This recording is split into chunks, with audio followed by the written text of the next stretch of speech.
Un guerrero enmascarado se enfrenta solo a un ejército entero. Nadie sabe quién es, pero está a punto de arruinarles la noche. Sus enemigos se dan cuenta de que no es un soldado común, es un despertado, un ser con un poder que los aterroriza porque no pueden ni comprenderlo. Pero su increíble poder lo está matando, está en plena muda y su cuerpo se deshace en medio de la batalla. Si este guerrero puede mudar de piel en pleno combate, vos podés mudar de espectador a suscriptor. Reventá el botón de suscribirse y comentá qué otro manga querés ver. ¡Empecemos! En un mundo donde la supervivencia se teje con el poder y los sacrificios, un hombre enigmático conocido como Cronos se sentaba mirando el horizonte. Suspiraba, no por cansancio, sino por una frustración profunda. Pensaba que de nada servía tener la capacidad de abrir la puerta si no poseía la clave para lo que venía después.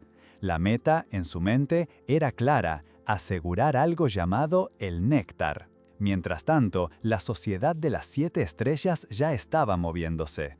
Otro hombre, de aspecto más relajado, identificado como Zeus, le preguntó a Cronos si otras figuras importantes, Gaia y Silone, se quedarían de brazos cruzados.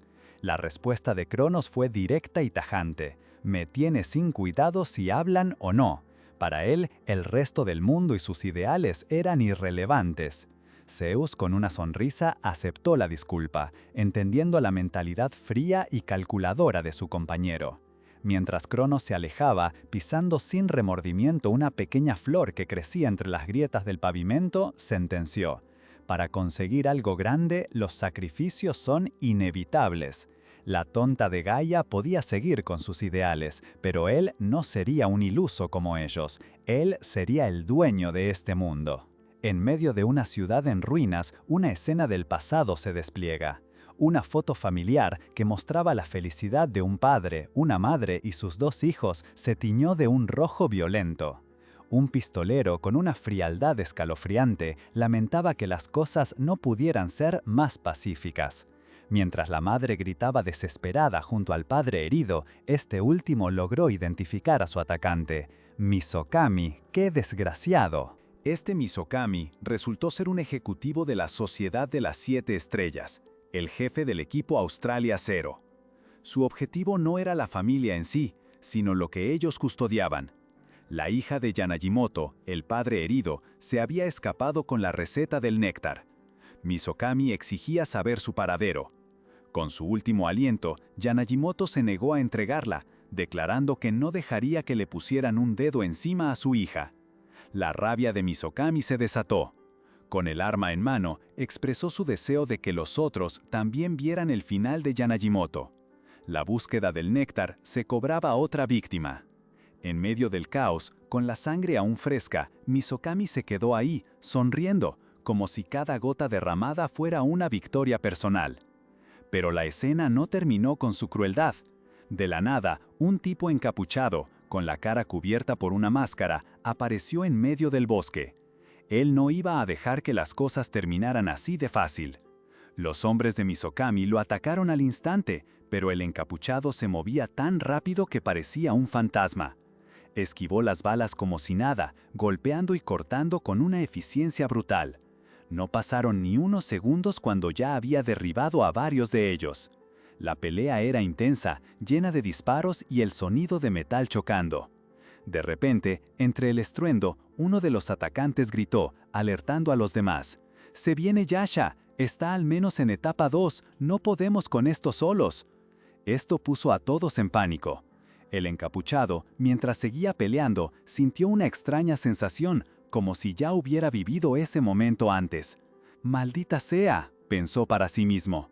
«¿Qué es este déjà vu?». El tiempo apremiaba. El encapuchado sentía que algo le pasaba, como si su propio cuerpo lo estuviera traicionando. Sus ojos, antes normales, empezaron a brillar con una luz rojiza y una especie de energía oscura lo rodeó. «Maldición, ojalá no fuera en medio de esto», se dijo. Sabía que tenía que terminar la pelea rápido, antes de que sus síntomas empeoraran. No era un despertado común, o al menos eso creían sus enemigos, quienes no entendían la magnitud del poder que tenían enfrente. Con un último estallido de energía, el encapuchado se lanzó de nuevo, decidido a acabar con todo antes de que su propio cuerpo le jugara una mala pasada. La magnitud del poder que tenían enfrente. Con un último estallido de energía, el encapuchado se lanzó de nuevo, decidido a acabar con todo antes de que su propio cuerpo le jugara una mala pasada. Yasha se movía como un rayo, desatando una ráfaga de golpes que brillaban con la energía oscura que lo consumía, mientras los que lo enfrentaban apenas podían reaccionar. Justo como esperábamos de Yasha, se escuchó una voz, aunque sigue siendo un poco decepcionante. Otra voz respondió, confiada, «No tenés que preocuparte, este nivel es más que suficiente para vos». Un destello cegador lo cubrió todo, dejando solo la oscuridad. Mientras tanto, en algún lugar que parecía ajeno a la violencia, dos figuras conversaban entre sombras. «¿En serio crees que este chico puede ser la clave?», preguntó una voz. La otra, con una sonrisa enigmática, respondió con calma, «No te preocupes, el destino lo va a guiar». Una de las figuras, con cabello verde y un porte etéreo, emanaba una extraña luz, como si fuera la mismísima Gaia. Lejos de allí, en un avión, un joven se sobresaltó. Tenía el ceño fruncido y se tocaba la cabeza, sintiendo un mareo que lo venía persiguiendo desde que había vuelto a Japón. ¿Había sido un sueño? No, estaba seguro de que era un recuerdo, pero borroso. Lo único que resonaba en su mente era una pregunta. ¿Qué significa clave? Miró por la ventana el paisaje urbano que se extendía debajo. Una extraña sensación de premonición lo invadía. Cuando llegó a tierra, se dirigió a un lugar familiar, un viejo escondite al que iba con su papá desde que era chico. El lugar estaba desolado, cubierto de polvo, y un aire pesado flotaba en el ambiente. Había una caja que parecía no haberse tocado en años. ¿No la usaron desde entonces?, pensó. Una mala espina lo recorrió. El camino a este escondite tiene una vibra rara. ¿Qué pasó mientras no estuve? Agarró la caja y lo primero que pensó fue en sus viejos, que debían estar preocupados. Sacó su teléfono, dudando si aún funcionaría. La pantalla se prendió, mostrando un logo de Sangdan Space y empezaron a llegar mensajes a una velocidad abrumadora. Mensajes de Aki Kuniyama sobre problemas en la empresa de su tío, otros más formales dirigidos a un tal Yanagimoto, quejándose de problemas y pidiendo que se pusiera en contacto. Después, advertencias de Masami Inaba y otros conocidos diciendo que las cosas se estaban poniendo peligrosas y que se pusiera a salvo. La pantalla se llenó de ruido visual, las palabras se distorsionaban entre líneas rojas y fallas. Un mensaje sobresalió entre el caos, como un puñetazo en el estómago. Tu tío y tu tía fallecieron. Y debajo otro que lo dejó helado. Y Mei está. Su corazón dio un vuelco. La imagen de una niña pequeña con expresión triste apareció en su mente. La noticia fue un golpe devastador. Mei también estaba desaparecida. En su mente resonaban las palabras de algún oficial confirmando la muerte de sus tíos, Chiho y Eriko Yanagimoto, y la imposibilidad de liberar sus cuerpos sin un familiar que los reclamara. Desolado, el joven se dejó caer, buscando consuelo en una botella. Pero la pena se transformó en algo más oscuro, una furia que le hervía por dentro. De repente, su cuerpo reaccionó, una energía violenta lo sacudió, el suelo se resquebrajó bajo sus manos, y sangre, o algo que lo parecía, manchó su rostro. Sus ojos se encendieron con un brillo rojo, y una única promesa retumbó en su mente. Encontraría al responsable de su miseria y se vengaría de él. Dicen que en los días malos nada sale bien, y este era uno de esos días. Los planes de fin de semana de Aoi Miyahara, una reportera, se fueron al tacho en cuanto empezó el día. Su teléfono no paraba de sonar con la urgencia de un artículo. Molesta, salió corriendo de su casa, como que tenía que reservar asiento. En la estación de autobuses, un bus con destino a Tokio se preparaba para salir. Era el último día del feriado largo y todos los asientos estaban agotados. Pero Aoi, con algo de suerte, consiguió el último. Se sentó, aliviada, hasta que notó a su compañero de asiento. «Qué mala suerte en serio», pensó. Era un tipo raro, desalineado, que apestaba a alcohol y tenía la ropa sucia, ensuciando todo a su alrededor. Aoi, incómoda por el olor que venía de su compañero, se puso los auriculares, resignada a que su día no podía empeorar. Pero se equivocó. De repente, un golpe brutal sacudió el colectivo. Gritos, vidrios rotos y el sonido metálico de la destrucción llenaron el aire. El mundo se puso de cabeza mientras el bus, ahora destrozado, quedaba colgando precariamente al borde de un precipicio. La reportera, aturdida y viendo el caos a su alrededor, con sangre y escombros por todas partes, entendió que habían chocado. Desesperada, intentó abrir la puerta para escapar. Cuando por fin lo logró, el impulso la lanzó fuera. Se sintió caer, el aire silbando a su alrededor y una terrible certeza la invadió. Así voy a morir. Pero justo cuando pensó que todo había terminado, una mano la agarró con fuerza.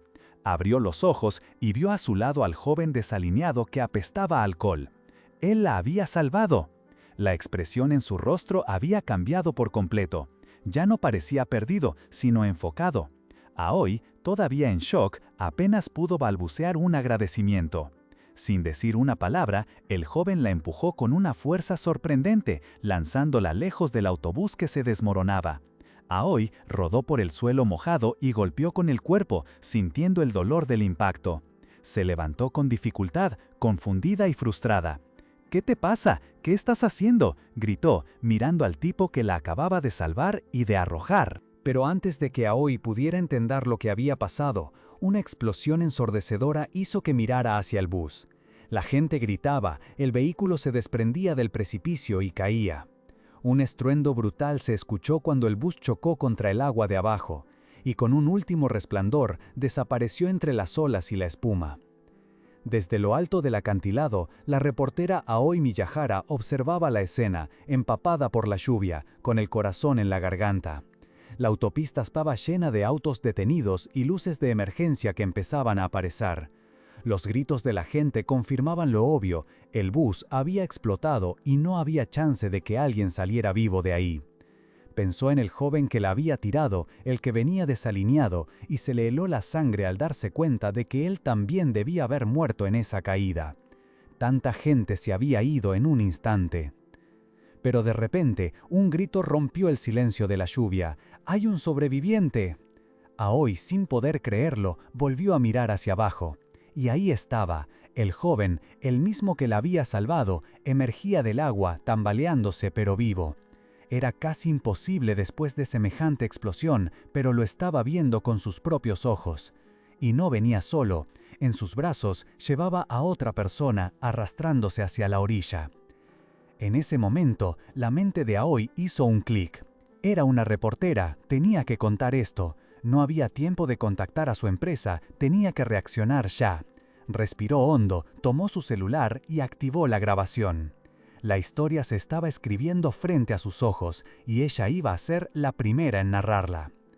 Aoi, sin perder un segundo, empezó su transmisión. «Esto es un informe de emergencia», anunciaba con voz firme. «Soy Aoi Miyahara, reportando en directo desde la escena. Hace poco, un colectivo con 46 pasajeros cayó más de 30 metros por un acantilado. El equipo de rescate todavía no llegó y el colectivo está a punto de hundirse por completo en el mar». Mientras Aoi hablaba, con el bus hundiéndose poco a poco en las olas, se concentró en lo más sorprendente. Pero en medio de todo esto, un héroe surgió para salvar a los pasajeros en apuros. Ese hombre, que era un pasajero más del colectivo siniestrado, está rescatando a todos por su cuenta.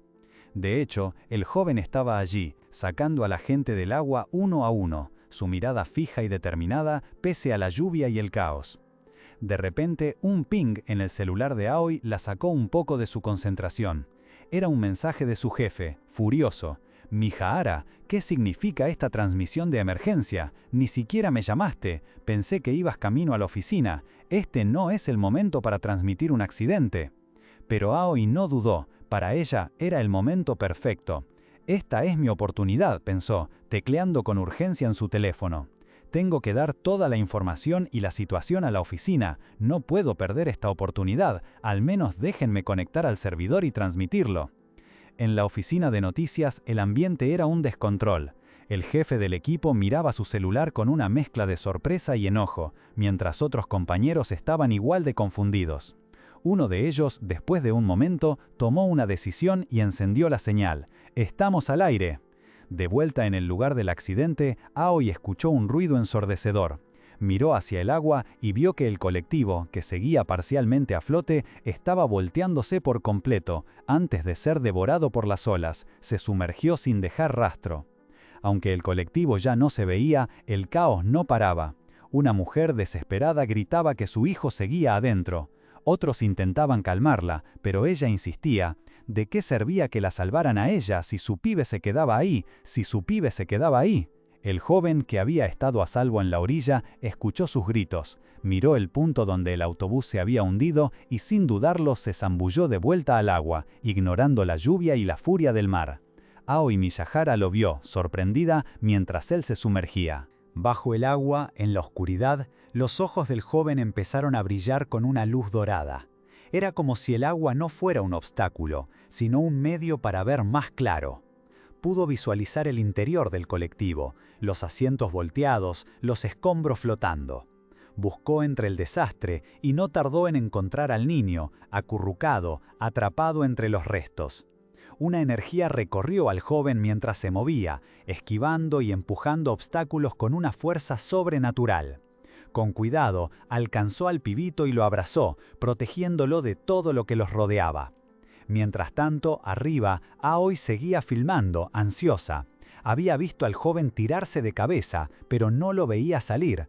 ¿Estaría atrapado? Justo cuando el pánico empezaba a crecer, un estruendo rompió el silencio de la lluvia. De repente, la superficie del agua estalló en burbujas y salpicaduras. Uno a uno, los pasajeros comenzaron a emerger del agua, y entre ellos, el joven, cargando al chico que todos daban por perdido. Los gritos de alivio y asombro llenaron el aire. Aoi, que hasta hace segundos estaba desesperada y quería lanzarse al agua para ayudar, se quedó sin palabras. La madre del chico corrió a abrazarlo, con lágrimas en los ojos, y le dio las gracias al joven una y otra vez. Él, cansado pero con una expresión decidida, ya había cumplido su misión. La transmisión en vivo de Aoi se volvió viral al instante. Los comentarios en redes sociales explotaban. ¿Quién es ese tipo? ¡Qué crack! Es un héroe de verdad. Es hermoso, hasta me hizo llorar.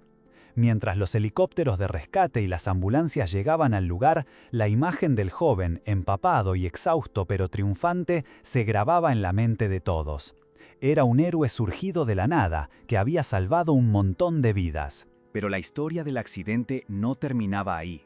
Los medios de comunicación, en vez de solo hablar del rescate, empezaron a investigar qué había pasado de verdad.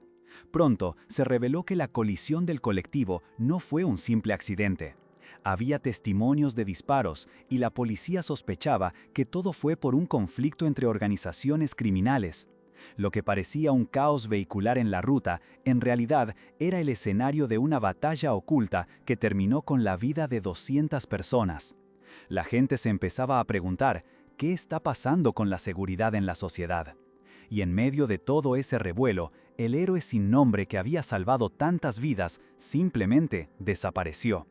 Aunque al principio fue la noticia del día, en una sociedad que parecía haber olvidado lo que es un héroe de verdad, la atención se desvió rápidamente hacia el misterio de quién era este hombre y por qué se había desvanecido. Días después del accidente, en las oficinas de su canal, Aoi se encontró con una regañada monumental. Su jefe le preguntaba por qué había sido tan imprudente al iniciar una transmisión en vivo en plena emergencia, sin siquiera llamar a la estación, usando solo su celular. «¿Sabes lo preocupados que estábamos por vos?», le dijo el hombre, aclarando que la preocupación era por su seguridad y la forma en que había manejado la situación, no por su valentía. Aoi solo pudo asentir, escuchando a su jefe decir que, si bien la había pasado mal por el susto, el noticiero había tenido un éxito tremendo. Por eso, a modo de castigo, solo le iba a tocar escribir una carta de disculpas. Con eso, la mandó de vuelta a laburar, pero con una tarea nueva: encargarse de todos los artículos sobre ese héroe. Resulta que todo el mundo quería saber quién era. Mientras se ponía a pensar en lo que le pedían, Aoi se acordó de que el personal de emergencia había dicho que el joven, el héroe, había desaparecido. Ni siquiera tuvo tiempo de agradecerle por haberle salvado la vida. Se le prendió la lamparita. Quizás podría usar una entrevista como excusa para encontrarlo y por fin darle las gracias. Estaba convencida de que, siendo un héroe civil, tenía que ser una buena persona. En otro lado, el joven, que ahora sabemos que se llama Yanagimoto Ken, estaba haciendo una llamada a un contacto llamado Hermes. La persona del otro lado lo saludó con un «Te llama el héroe civil», un apodo que claramente a Ken no le gustaba para nada. La otra persona divertida le propuso «Héroe Yanagimoto Ken», a lo que él respondió cortante que no había llamado para charlar. Entre risas, su contacto le preguntó qué necesitaba, y Ken le dijo sin rodeos que estaba buscando a alguien. Mientras tanto, en la oficina de Aoi, la búsqueda del héroe se había convertido en un circo. Había carteles con la cara del joven por todos lados, pero lo único que conseguían eran llamadas falsas. Sus colegas estaban frustrados, llamando a la situación una broma pesada, y uno hasta se quejaba de haber propuesto buscarlo. Aoi, viendo las redes sociales llenas de gente disfrazada y cosplayers imitando al joven, sintió que todo era un show, que la esencia del heroísmo se estaba perdiendo en la fantasía. Pero justo en ese momento, una notificación de correo electrónico apareció en su pantalla. Sin dudarlo, Aoi se levantó de golpe. Su colega la llamó, sorprendido, preguntándole a dónde iba con tanto trabajo, pero Aoi ya estaba saliendo, con una expresión decidida en el rostro. Aoi no escuchó a su colega, que le gritaba desde la oficina que al menos terminara el informe de disculpa. Ella ya estaba en la calle, determinada, subiéndose a su auto. Mientras manejaba a toda velocidad por la autopista, Aoi hizo una llamada. Se presentó como Miyahara, la que contactó esa mañana, y preguntó a dónde debía dirigirse. La respuesta fue clara: la oficina del cementerio del parque. Confirmó su destino y aceleró. Al llegar al cementerio, Aoi se encontró con un hombre. «Vos sos el que envió la foto, ¿verdad?», le preguntó. El hombre, Akiyama Takeru, asintió. Él recordó haber visto a Ken unos meses atrás, justo después del accidente. Lo había notado por su ropa rara. Después de dejar ofrendas, Ken se había quedado bebiendo alcohol frente a una tumba. Aoi se paró frente a la lápida de la familia Yanagimoto. Sacó su teléfono y revisó la información. La tumba se había hecho en junio, después del incidente, y eso lo explicaba todo. Las descripciones de Ken después del accidente, su olor a alcohol, su ropa embarrada, encajaban perfectamente con la escena que Akiyama había presenciado. Aoi comprendió el origen de la tristeza y la furia de Ken. Queriendo confirmar sus sospechas, Aoi le preguntó a Akiyama de quién era la tumba y quién la poseía. En respuesta, Akiyama le mostró una noticia. Era sobre el héroe del accidente de autobús de junio, describiendo su apariencia y cómo había salvado a un montón de gente. También mencionaba que iba a recibir medallas y recompensas, y que se ofrecía una fortuna a quien diera información sobre su paradero. Era evidente que Ken se había convertido en una figura pública, buscada por todos. Mientras tanto, en algún lugar de la ciudad, Ken observaba su entorno. La gente lo estaba buscando y seguramente ya se habían dado cuenta de su identidad. Su mente estaba fija en los responsables de la tragedia. Si pudiera, destrozaría a esas organizaciones criminales, pensó, aunque sabía que su cuerpo no estaba en su mejor momento. Ken no se quedaba de brazos cruzados. Había armado una trampa para atraer a quienes lo perseguían, pensando que así estaría más seguro. Aunque no sabía con exactitud quién estaba detrás de todo, estaba seguro de que tenían un patrocinador con mucho poder. Si lograba que el tipo que lo buscaba se acercara, tal vez podría encontrar la pista que tanto necesitaba. Porque por encima de todo, su objetivo era encontrar a Mei. Y el plan funcionó. Ken estaba ahí, a orillas del río, con la vista fija en las luces de la ciudad, cuando una voz se le acercó por la espalda. El hombre, que parecía ser uno de los líderes de la organización, sonrió. «Gracias por dejarte encontrar», le dijo. No pasó mucho tiempo antes de que autos de lujo y un montón de tipos de traje rodearan a Ken, ocupando todo el lugar. Mientras los hombres se agrupaban, algunos se relajaron y empezaron a hablar de sus negocios. Uno de ellos comentó sobre una mujer que habían vendido el día anterior, después de haberla drogado sin piedad. Otro sugirió traer una segunda para divertirse, mostrando la frialdad con la que trataban a las personas. Para ellos era simplemente un producto, una distracción. En el suelo se veía una mujer, apenas consciente, mientras uno de los tipos se inclinaba sobre ella, a punto de hacerle una propuesta atrevida que era cualquier cosa menos una pregunta. Pero justo en ese momento, una pregunta diferente rompió el aire. «¿Vos quién sos?». El hombre se enderezó de golpe. Ken, con los ojos duros, había cambiado el foco de la escena. Él era el cego, sí, pero no un espectador. Con una sonrisa que prometía problemas, Ken se dirigió a los matones. La verdad, son una basura. Tipos como vos, que viven como bestias, parece que no pueden pasar un día sin complacer sus bajos instintos. ¿Verdad, cobardes? Uno de los grandotes, ofendido por el comentario, se lanzó sobre Ken con un grito, prometiendo destrozarle la boca. Pero Ken, sin inmutarse, le detuvo el puñetazo con una sola mano. Un sonido seco y un grito de dolor confirmaron que el enfrentamiento había empezado y no iba a ser parejo. Ken no perdió el tiempo. El tipo que había intentado golpearlo apenas pudo gritar antes de que Ken, con un movimiento rápido, lo pateara con tanta fuerza que lo mandó a volar varios metros, aterrizando con un golpe sordo contra el suelo. Los demás se quedaron en silencio por un momento, algunos aún de pie, otros ya en el piso, mirando a Ken con incredulidad. Él los observó con calma, una ligera sonrisa dibujándose en su rostro. «Ustedes fueron los que tiraron el primer puñetazo», dijo Ken, con un tono burlón. «Esto es defensa propia, ¿verdad?». Su pregunta, más que un pedido de confirmación, era una declaración de lo que estaba por venir. La amenaza era clara. Aunque los matones restantes estaban visiblemente asustados, uno de los que parecían tener más rango, un tipo corpulento, les gritó: «¿De qué tienen miedo? Es solo un tipo. Apúrense y mátenlo». Pero ya era tarde. Ken ya estaba en movimiento otra vez. Otro de los matones se abalanzó intentando un puñetazo, pero Ken lo esquivó con un movimiento fluido y, con una patada rápida, lo lanzó por los aires impactándolo contra una pared como si fuera un muñeco de trapo. Un tercer tipo, desesperado, intentó atacarlo con un caño de metal, pero Ken bloqueó el golpe con su antebrazo, haciendo que el arma se destrozara con un sonido metálico. En un abrir y cerrar de ojos, con un único movimiento devastador, Ken desató una ráfaga de golpes que derribó a varios de ellos a la vez, dejándolos a todos esparcidos e inconscientes por el suelo. Mientras tanto, en otra parte del lugar, un grupo de capos de la organización, que hasta ahora se habían estado relajando, empezaron a escuchar el alboroto. «¿Qué pasa?», preguntó uno. «Parece que alguien está armando un lío», respondió otro. El ruido era inconfundible, la pelea se estaba poniendo seria. «Che, anda a ver qué onda», ordenó uno de los líderes, señalando a un tipo robusto y con una cicatriz en la cara.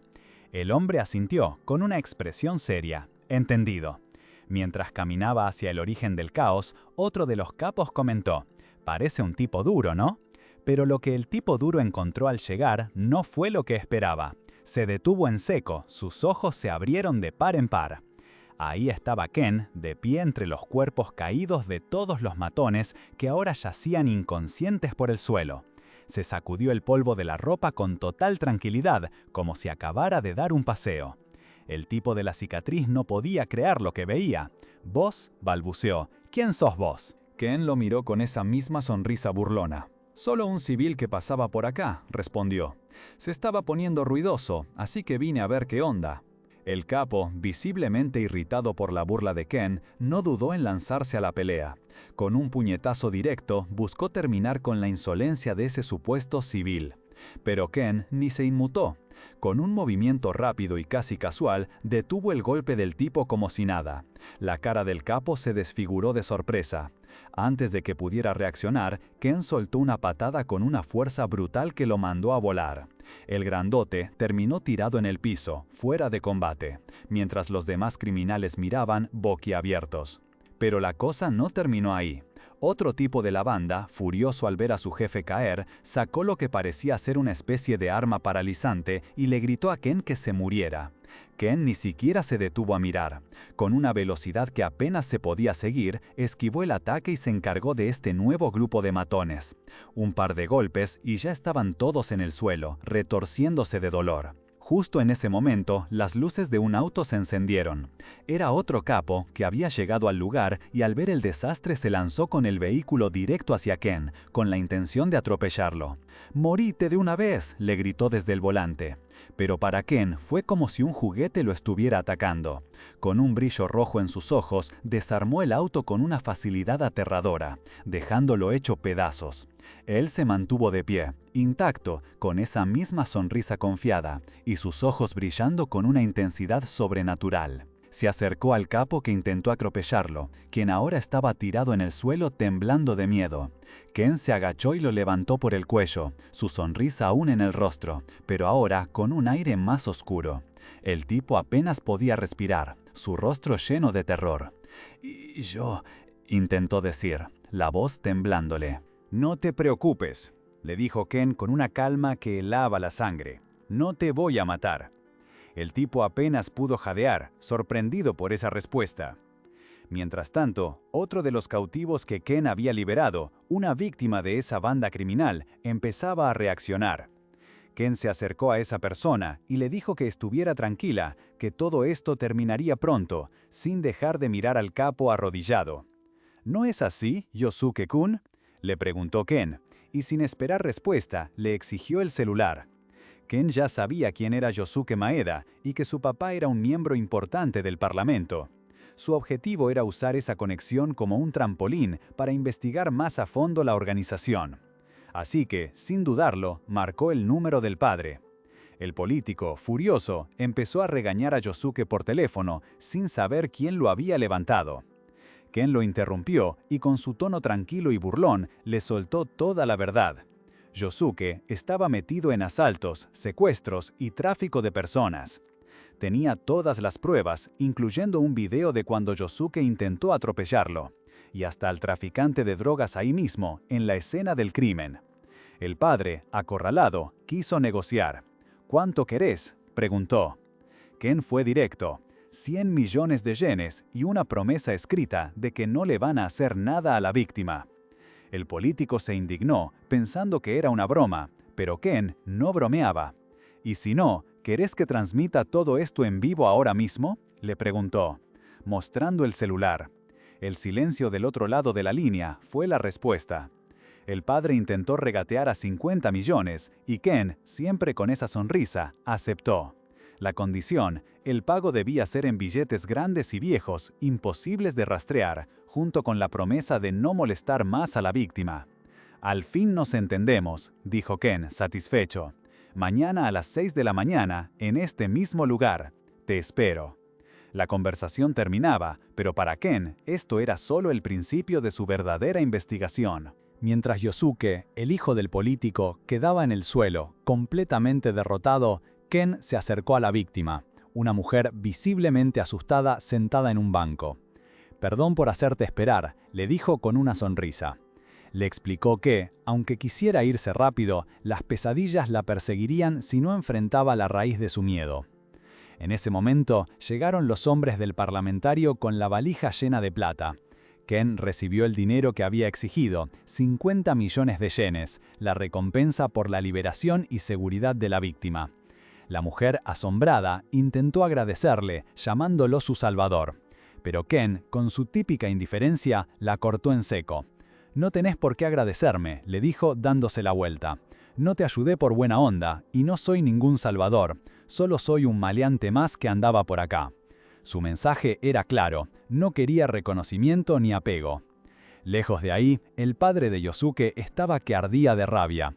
Golpeteando la mesa, juró que no iba a dejar que Ken se saliera con la suya. Su carrera política estaba en juego. Sin dudarlo, hizo una llamada. Del otro lado, un hombre corpulento y con una sonrisa astuta contestó. Era alguien de la organización criminal y al parecer conocía bien al parlamentario.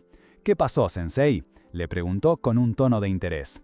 El político fue directo. Necesitaba que se encargaran de un tipo, usando todos los medios posibles, y ofrecía 50 millones de yenes como pago. El hombre sonrió con picardía. «Ah, así que un matón se metió con vos. Me interesa saber más de esto». Mientras tanto, en otro lugar, la reputación de Ken lo precedía. Unas figuras importantes de otra facción, posiblemente Misokami o sus subordinados, veían las imágenes borrosas de un video. Era el rescate del accidente del colectivo, donde Ken, por sí solo, había salvado a todos los pasajeros. La calidad era mala, pero no había dudas. «Che, ¿es él de verdad?», preguntó uno. «Esa cara, ese movimiento, es él sin duda», confirmó otro, reconociendo el aura de Ken, esa energía única que lo identificaba. La sorpresa era mayúscula. ¡Maldita sea! ¿No se suponía que había muerto en el campo de batalla? La noticia de que Ken estaba vivo y activo se extendía, y no todos estaban contentos con eso. La sorpresa era mayúscula. ¡Maldita sea! ¿No se suponía que había muerto en el campo de batalla? En un salón oscuro, varios miembros de una facción criminal se reunían, susurrando y preguntándose cómo Ken había vuelto. Una mujer los interrumpió con seriedad. No hay tiempo para entrar en pánico. Nos juntamos hoy para ver qué hacemos con esto. Otro hombre agregó que avisarle a K no tenía sentido. Este problema lo tenían que resolver ellos solos. Mientras tanto, uno de los ejecutivos, Misokami, ya estaba al teléfono, resolviendo otro cabo suelto. «Mandé a alguien a la casa de Maeda», dijo. «Al parecer su hijo se metió en problemas con unos matones». Misokami era el jefe de un grupo dentro de la Sociedad de las 7 Estrellas, y si bien le molestaba tener que limpiar el desastre de unos pibes, era una tarea que debía cumplir. De vuelta a la discusión principal, alguien preguntó qué pensaban que Ken haría ahora. Mirando una noticia sobre el héroe ciudadano que había salvado vidas y luego desaparecido, Ken, claro, otro ejecutivo consideró que Ken no era un tonto impulsivo. Lo más probable, dijo, era que estuviera buscando aliados para enfrentarlos, y seguro que no cualquier aliado, sino gente fuerte y loca. Mientras tanto, en un día soleado, Ken recibió una visita inesperada. Era Aoi Miyahara, la reportera a la que había rescatado del accidente de autobús. Cuando Ken le abrió la puerta, la chica lo encaró con una sonrisa nerviosa. «¡Por fin nos encontramos!». Ken, con una expresión de sorpresa, le preguntó cómo lo había encontrado. Ella respondió que había ido muchas veces, pero él nunca estaba. Él, ya con la guardia baja, le preguntó qué quería. «Si venís por una entrevista, no me interesa», le dijo Ken con frialdad, preparado para cerrarle la puerta. Pero Aoi lo detuvo, sus manos levantadas en señal de negación. «No, no es eso», se apuró a aclarar. Confesó que, como reportera, había dicho muchas cosas sin sentirlas de verdad, pero esta vez era diferente. «De verdad quería darte las gracias», dijo, con una sinceridad que pareció calar en Ken. Después de un momento de silencio incómodo, Aoi cambió de tema de golpe. «De todas formas, ¿me prestás tu teléfono?». Ken la miró extrañado. «¿Por qué me ayudaste y después desapareciste sin dejar ningún contacto?», le reprochó ella, con una mezcla de frustración y curiosidad. Ken no pudo evitar sonreír un poco. «No debería ser al revés», pensó, divertido por la situación. Aoi, sin responder a su pregunta, intentó explicar su extraña petición. Dijo que tenía sus contactos organizados por grupos, algunos a los que podía llamar y otros a los que simplemente no podía responder. Aoi, medio confundida, le preguntó la diferencia entre los que podía llamar y los que tenía que responder.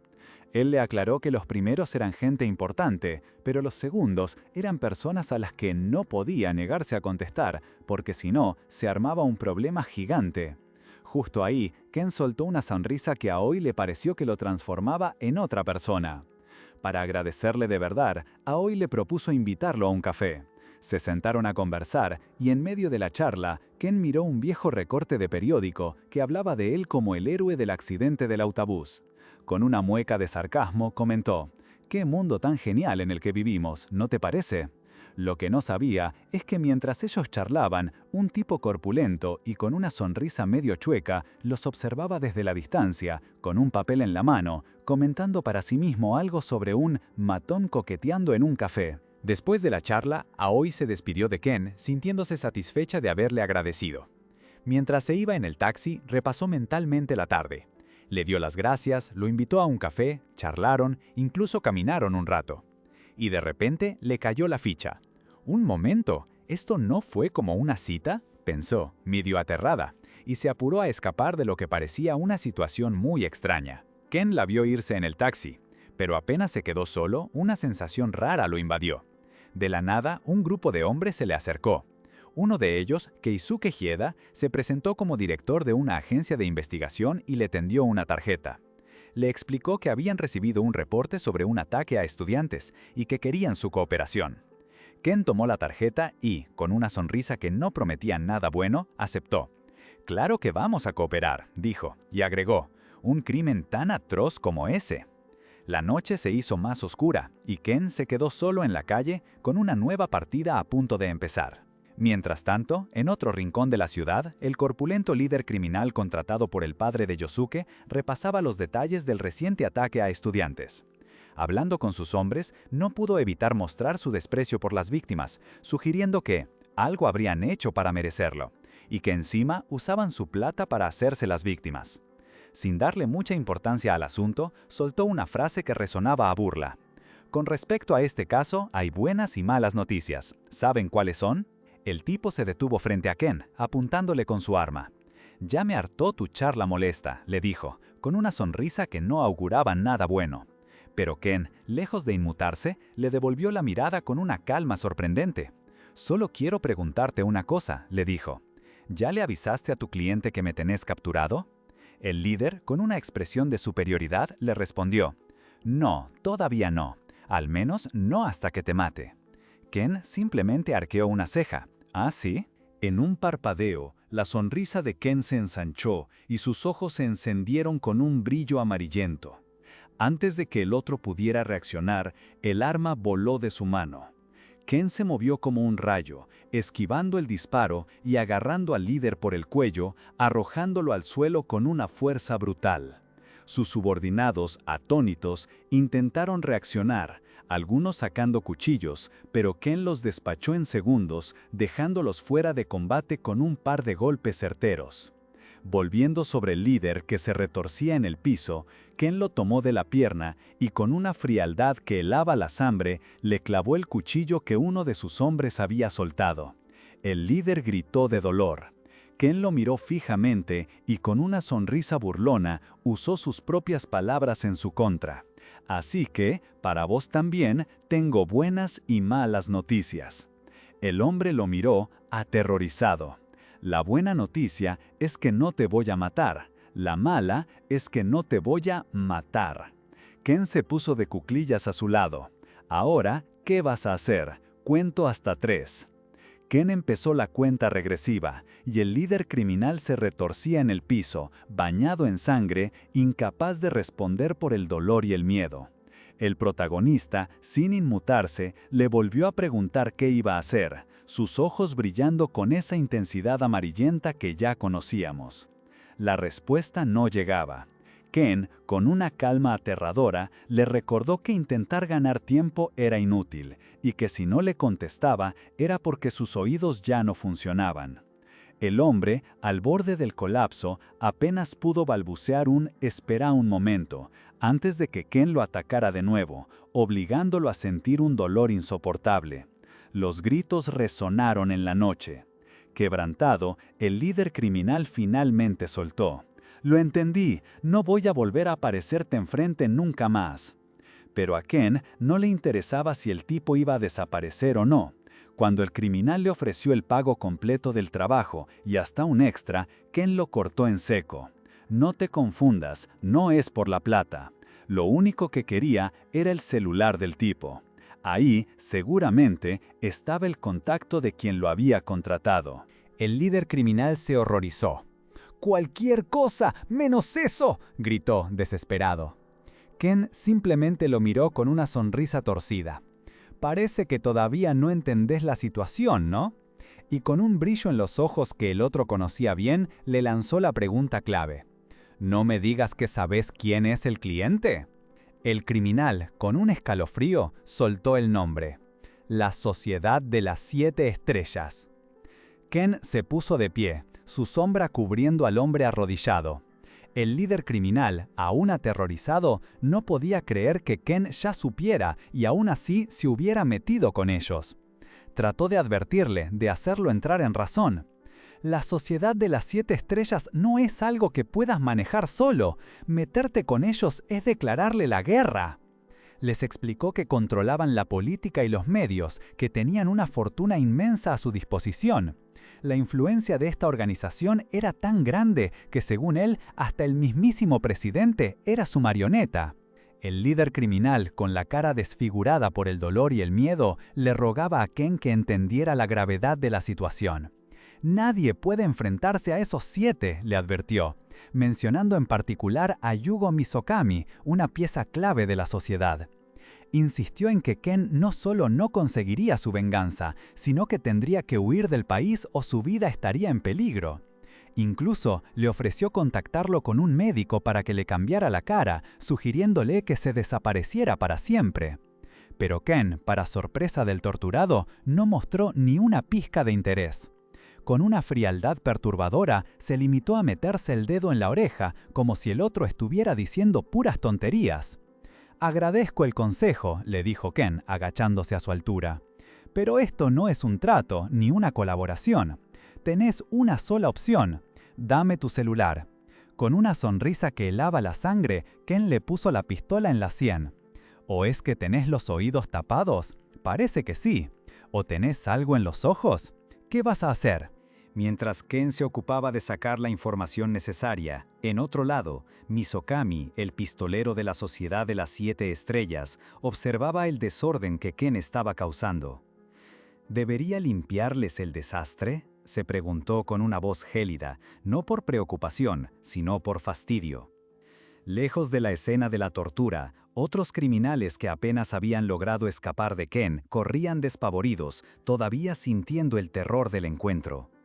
«¿Quién diablos es ese tipo?», se preguntó uno, jadeando. El verdadero problema, se dieron cuenta, no era la golpiza, sino que Ken les había robado toda su información. Si eso salía a la luz, estaban acabados. Entre la desesperación, uno propuso una idea. En esa zona, llena de agencias de investigación, era común que ocurrieran conflictos. Podían decir que habían sido emboscados por otros y la herida de su líder serviría de prueba. Otro, sin embargo, con ojos que brillaban con una luz ominosa, sentenció: «Esos no nos van a cubrir. Entonces, ¿qué hacemos? Los matamos a todos. Así nadie puede testificar. Al final, en este mundo, solo los fuertes tienen derechos, los débiles son oprimidos». Ken, que ya había terminado con su tarea y tenía el celular en la mano, miraba al horizonte. Sus ojos, ahora más intensos que nunca, reflejaban la misma cruda verdad. En este mundo, la ley del más fuerte era la única que valía. El camino que tenía por delante sería largo y solitario, pero estaba decidido a seguirlo. Ken, siempre un paso adelante, se presentó en el 7º consultorio de un hospital, como si fuera una visita médica rutinaria. El doctor lo miró extrañado, preguntándole si tenía alguna enfermedad crónica, porque su cuerpo, aunque joven, parecía arrastrar el cansancio de una persona mucho mayor. Ken le dijo que de adolescente había estado enfermo, pero el médico insistió. Su cuerpo estaba tan deteriorado que parecía de alguien de 60 o 70 años. Le advirtió que si seguía peleando así, no sería la cara del otro la que se rompería, sino su propio puño. El doctor, con los estudios en mano, le soltó el diagnóstico. Enfisema grave en el pulmón izquierdo, enfermedad pulmonar obstructiva crónica y un deterioro significativo de la memoria. Pero no todo era tan simple. Esta condición, en realidad, era parte de un proceso llamado shedding, donde las células de un usuario de habilidades se reemplazan por completo antes de alcanzar la tercera etapa de poder. Y Ken sabía exactamente dónde estaba. En un hospital bajo el control de la mismísima Sociedad de las 7 Estrellas. Su visita no era casual, todo era parte de una trampa cuidadosamente planeada. Solo tenía que esperar a que cayeran. Mientras tanto, en un lugar apartado, la Sociedad de las 7 Estrellas intentaba organizar una reunión, pero la mesa estaba casi vacía. Uno de los presentes, molesto, se quejó por teléfono. «Yugo no va a venir, le salió un imprevisto». Después mencionó que Saki no puede venir, su trauma empeoró, y que Kazuki fue a reportarle acá. Una de las mujeres en la sala se rió con fastidio. «Parece una reunión de proyecto de la facultad». Otro hombre, con el ceño fruncido, suspiró. «Demasiado alboroto por un solo maleante». La conversación dio un giro cuando uno de ellos, con una carpeta en mano, interrumpió. «Hay algo que quiero discutir sobre Ken Yanagimoto». Era el resultado de su chequeo médico de ese mismo día. Al revisarlos, la sorpresa fue total. Ken no era un paciente crítico, a pesar de sus heridas recientes de guerra y el accidente del autobús. Se dieron cuenta de que lo habían subestimado. «Tal como dijiste, ahora es la oportunidad de atacar», dijo uno. «El problema es dónde está». pero Ken ya estaba lejos, sonriendo, consciente de que los había engañado, usando su propia infraestructura en su contra. Su siguiente paso estaba por venir. Mientras Ken se sentía un paso adelante, la Sociedad de las 7 Estrellas ya movía sus hilos. Confirmaron que había aplicado para volver a la universidad, algo que veían como una oportunidad y una amenaza. Para ellos, era un elemento peligroso que no podían ignorar. Kansaki Tomoe, la secretaria del primer ministro, con una sonrisa fría, y el dueño de la plataforma de Internet más grande del país, que ya planeaba cómo manejar la narrativa si algo salía mal, decidieron enviar a sus agentes a la Universidad de Ken. Que empiecen su vida universitaria mañana mismo, dijo ella, sellando la sentencia. Mientras tanto, lejos de esos planes oscuros, Ken recibía una llamada en su celular Hermes. Al otro lado de la línea, la voz enérgica y un poco presumida de alguien que se hacía llamar Hermes le preguntaba si lo había extrañado. Ken, sin rodeos, fue directo al grano. «Déjate de charla, ¿qué hay del caso de Mei?» Hermes, entre risas, le dijo que lo de Mei tomaría tiempo, pero que tenía algo jugoso. La clave era una tal Kuniyama Aki, que tenía pistas importantes. Ken sintió un nudo en el estómago. «Así que metiste a Aki en esto. Ella no está en peligro, ¿verdad?» Hermes fue evasivo, explicando que aunque Aki estaba cerca, llegar a ella era increíblemente difícil, un lugar donde nadie tiene nada que hacer excepto vos. La verdad golpeó a Ken con fuerza cuando Hermes, con una sonrisa triunfal, soltó la bomba. Aki está capturada por la Sociedad de las 7 Estrellas. El mundo de Ken pareció fragmentarse en ese instante. El celular se le resbaló de la mano y la imagen de Hermes se rompió en pedazos digitales. La Sociedad de las 7 Estrellas. El nombre resonó, trayendo consigo una mezcla de furia y preocupación. Sabía que su camino de venganza estaba a punto de volverse mucho más complicado y personal. Mientras Ken procesaba la revelación, en las sombras de la ciudad, un ejecutivo de la sociedad se mofaba de un oponente invisible. Para él, era solo cuestión de tiempo antes de que ese alguien se agotara. Sí, seguí corriendo desesperadamente a tu propia muerte, pensaba con una sonrisa fría. Pero Ken, siempre un paso adelante, tenía sus propios planes, incluso si parecían un salto al vacío. En otro rincón, la sociedad lidiaba con sus propios problemas. Un operativo reportaba que habían perdido de vista a un matón y que otra oficina los había emboscado. La situación era tensa. Mientras tanto, Maeda Yoshinori, el padre de Yosuke, recibía una llamada intimidatoria. El interlocutor, probablemente de la sociedad, le decía que, si accidentalmente moría, ya no necesitarían más guardias. Una amenaza directa. Maeda, visiblemente molesto, cortó la llamada. Odiaba a los que no sabían cuál era su lugar. Le ponía los pelos de punta solo pensar en la mercancía que se les había escapado. Y peor aún, en cómo ahora incluso los que creía muertos volvían a aparecer.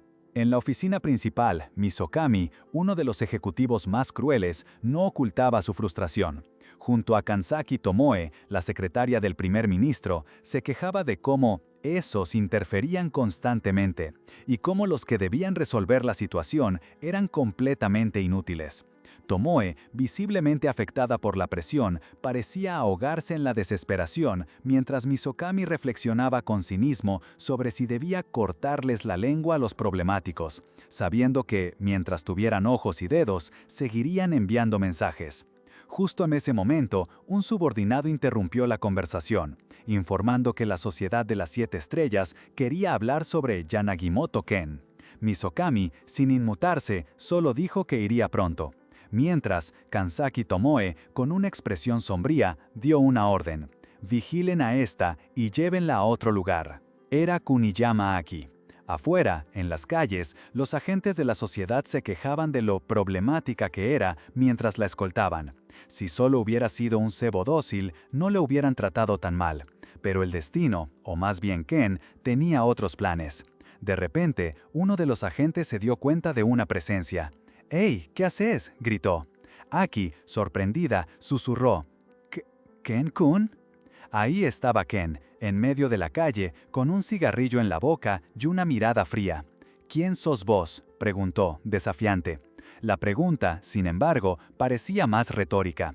En sus ojos, la verdad era clara. Él era el cazador y ellos la presa. Solo un patotero de paso, respondió Ken con una sonrisa de lado, el cigarrillo colgando de su boca mientras uno de los agentes lo subestimaba, riéndose y preguntando si estaba borracho.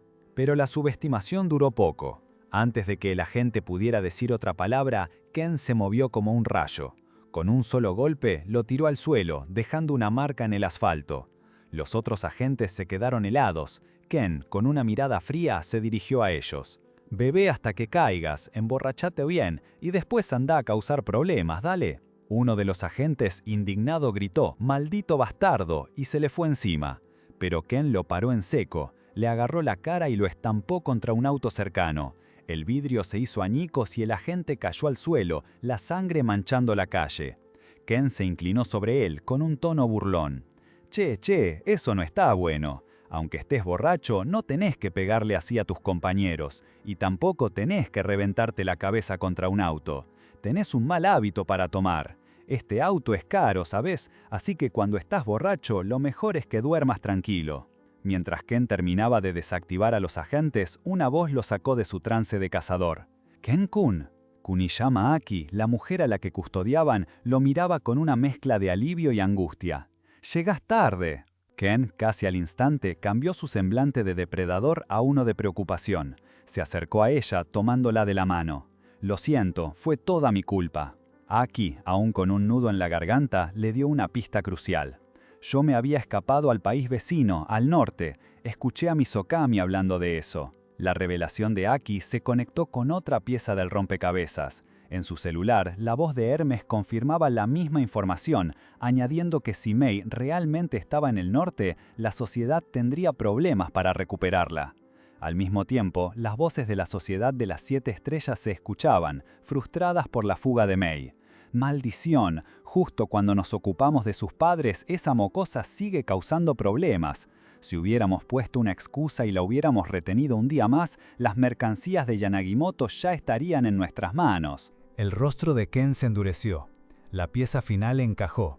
La verdad lo golpeó con la fuerza de un rayo. Así que fue la Sociedad de las 7 Estrellas la que mató a mi padre y a mi madre. Aki, viendo su expresión, intentó llevarlo a un lugar seguro. «De todos modos, al menos tenés que ir a un lugar seguro». Pero Ken respondió con una determinación inquebrantable. Ahora no. Su venganza, ahora más personal que nunca, estaba a punto de desatarse. Aki, con la voz quebrada, le confesó a Ken que la Sociedad de las 7 Estrellas tenía a su mamá de rehén, internada a la fuerza en uno de sus hospitales. Ken, con una calma sorprendente, le aseguró que entendía y que algún día las rescataría a ambas. Pero Aki, con una sonrisa triste que apenas disimulaba una lágrima, le dijo que no se preocupara por ella. Mientras estuviera con la sociedad, nadie la atacaría.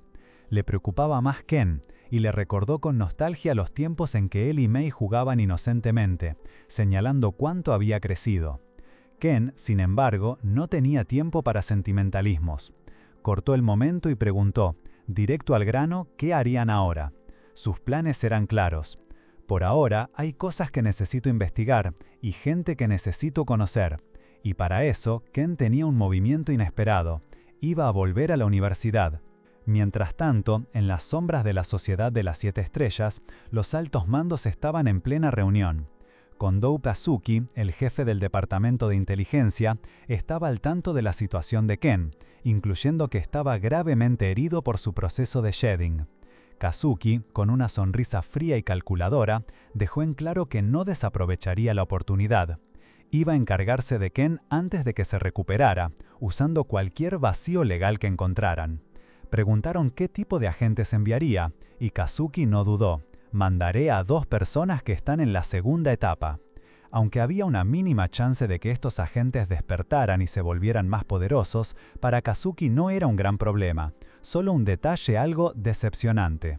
Con el plan de la sociedad en marcha, Ken se hizo ver de nuevo en la universidad, bajo un cielo despejado.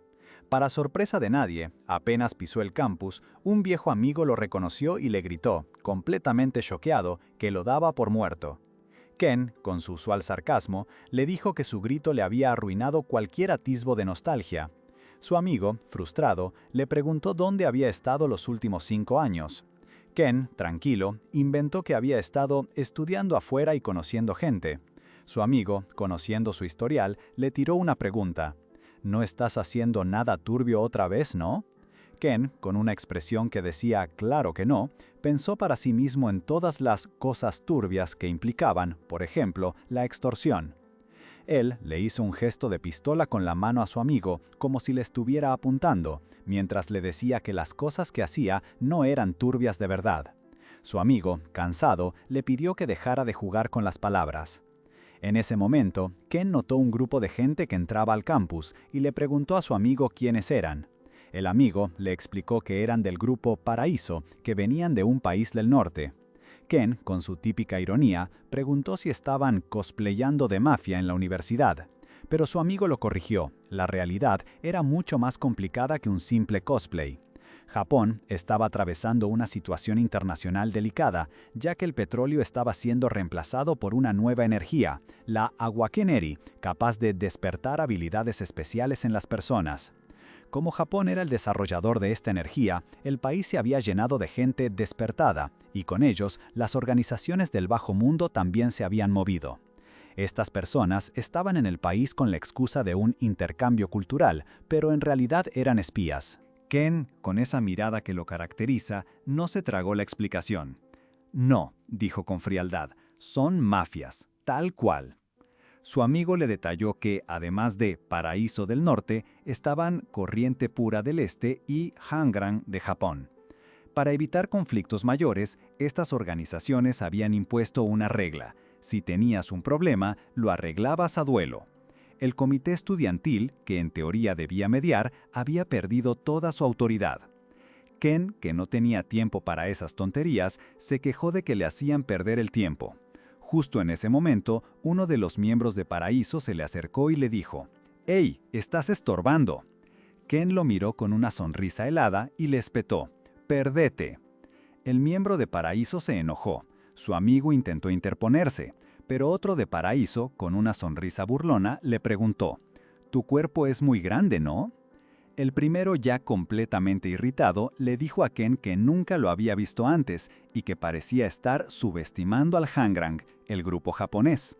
Sin mediar más palabras, el tipo de Paraíso le lanzó un puñetazo directo a la cara. Pero Ken, con una velocidad impresionante, apenas se movió para bloquearlo. Sus ojos brillaron con una intensidad rojiza. «Me dijeron que no me metiera en los juegos de niños como un adulto», se dijo a sí mismo, y de un solo golpe dejó al agresor fuera de combate. La escena se detuvo cuando una voz con autoridad resonó en el lugar: «Ya es suficiente».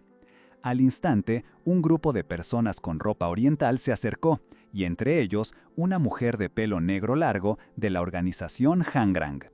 La presencia de este nuevo grupo en la escena, justo después de que Ken dejara fuera de combate al miembro de Paraíso, hizo que el ambiente se volviera más tenso de lo que ya estaba. ¿Será que Hangrang quiere inclinar la balanza a su favor?, se preguntó Ken, mientras la mujer, Chang Chiuxia, miraba con desprecio al tipo de Paraíso, tratándolo de basura. En medio de todo, un chico de apariencia más formal, con un saco marrón, se acercó a Ken, tocándole el hombro. Era Tachibana Yori, el presidente del comité estudiantil y un viejo conocido. Yori se disculpó por el alboroto, avergonzado de que Ken viera la universidad en ese estado. Explicó que el comité era ahora solo un nombre, sin ningún propósito real, y le hizo una propuesta a Ken. «Por favor, cuida de nosotros, consejero Yanagimoto-senpai». Ken lo miró con extrañeza, sin entender de qué hablaba.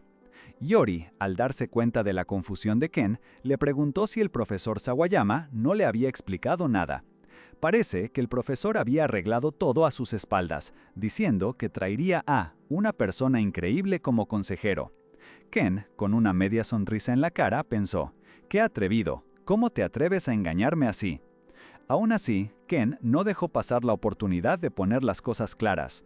Le preguntó a Yori si su comité era diferente a otras pandillas y si realmente mantendrían la humildad una vez que tuvieran autoridad. Yori, sin dudarlo, aseguró que, si lograban recuperar su influencia, cambiarían para bien, cueste lo que cueste. Ken, escuchándolo atentamente, lo observó irse, dando el visto bueno con su silencio. Pero mientras Yori se alejaba, una sonrisa sutilmente calculadora apareció en su rostro. Vamos a cambiar, sí, pensó para sí mismo, pero incluso usando a nuestro consejero como un escalón para lograrlo. Y así, mientras Yori se visualizaba transformando esa escuela podrida en algo digno de orgullo, las noches en el campus transcurrían. En uno de esos encuentros casuales, con la ciudad nocturna de fondo, Ken, Yori y otros compartían un momento más relajado. Yori, mostrando su lado más carismático, bromeaba sobre la importancia de la tolerancia al alcohol para un presidente, mientras Ken lo observaba con un vaso en la mano. Pero el ambiente cambió cuando Ken, con una mirada más seria, se acercó y le preguntó a Iori si era cierto que tenía una relación cercana con el profesor Kesensai. Ken quería saber cómo había conocido a ese profesor aterrador. La pregunta de Ken disparó una especie de flashback o explicación detallada.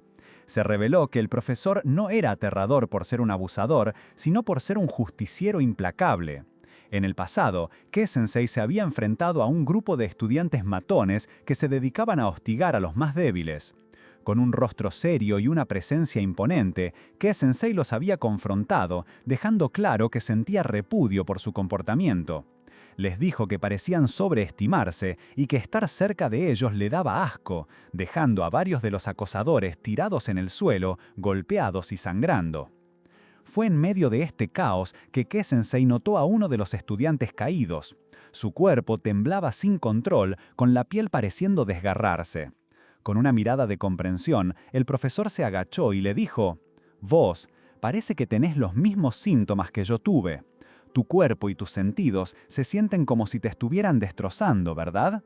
A este proceso yo lo llamo muda». El profesor, que evidentemente había pasado por lo mismo, extendió una mano. «Ya que lo vi, no puedo ignorarlo», dijo, con una expresión de determinación. «Hasta que termines tu proceso de muda, te voy a proteger para que nadie pueda tocarte». Pero su ayuda tenía un límite. «Después de que el proceso termine, estás por tu cuenta».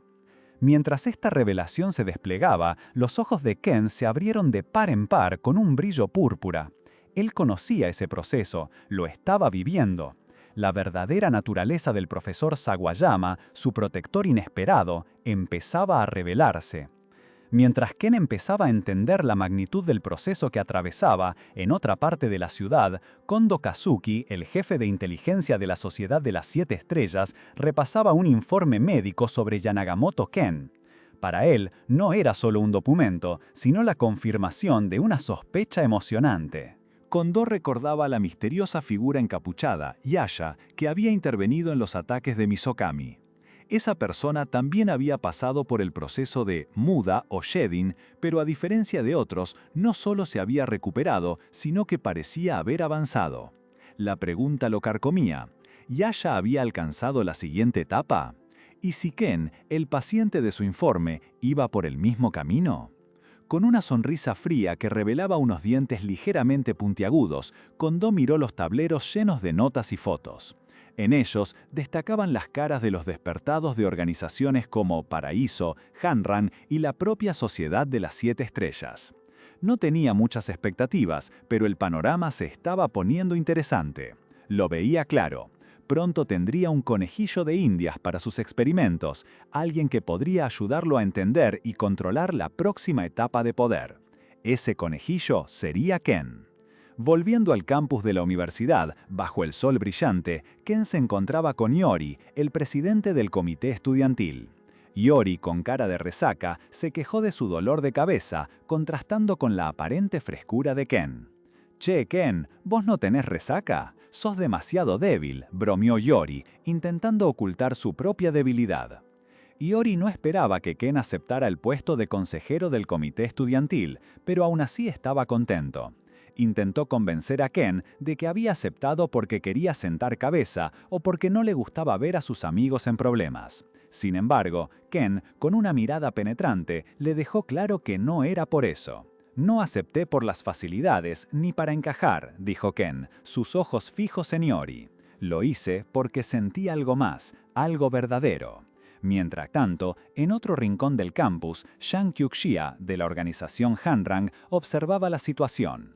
Con una sonrisa se dijo a sí misma que era una persona que podía ver a través de las mentiras, que le gustaba la gente que no fingía ser quien no era. Para ella, esa clase de gente era rara hoy en día. De repente, la conversación se interrumpió. Alguien llamó a Ken por su nombre, haciendo que Iori casi se atragantara con el agua que estaba tomando. Una chica con una energía desbordante y una sinceridad que parecía desbordar, apareció de la nada, saludando con entusiasmo. ¡Qué casualidad! ¡Hola!, exclamó, dejando a Iori escupiendo y a Ken y Jang Kyuk-shia sorprendidos por su inesperada aparición.